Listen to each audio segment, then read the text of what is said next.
Well, moving our focus now to Iran. Ever since President Trump removed the United States from the JCPOA Iranian nuclear deal, a lot has happened. While the remaining signatories try to work out a new agreement, the Iranian regime has resumed uranium enrichment far above what's been allowed, just in case the deal completely collapses.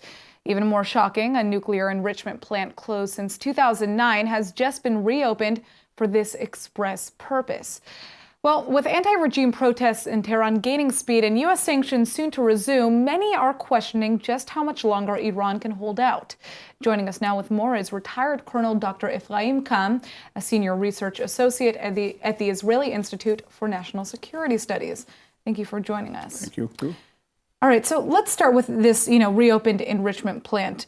Not only is Iran bringing in more of this yellow cake, which is, used to enrich uranium, they're also enriching uranium far beyond what they're allowed to. Does this, signify that the deal is dead here? Probably yes, not because of what Iran is doing, but because of what the American administration is doing. Because once the Americans withdrew from the agreement is really not going to work.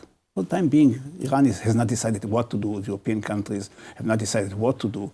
But I think, in my judgment, the agreement is almost dead and might be dead within a short period of time. So let's talk about the sanctions then in this case. The U.S. is scheduled to resume financial sanctions, obviously against Iran in August.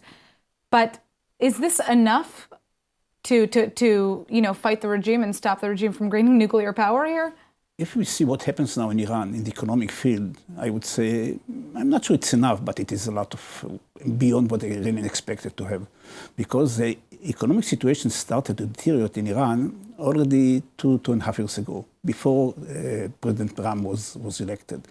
Now, President Trump is saying explicitly that he regards Iran as the most important friend in the Middle East, to the U.S. interest, to the allies of the United States, above all to Israel.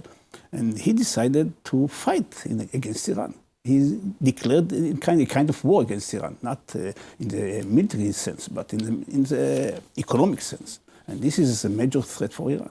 Well, it's certainly frightening to hear this latest news about what is happening with uranium enrichment in Iran. Thank you so much for joining us. Thank you, too.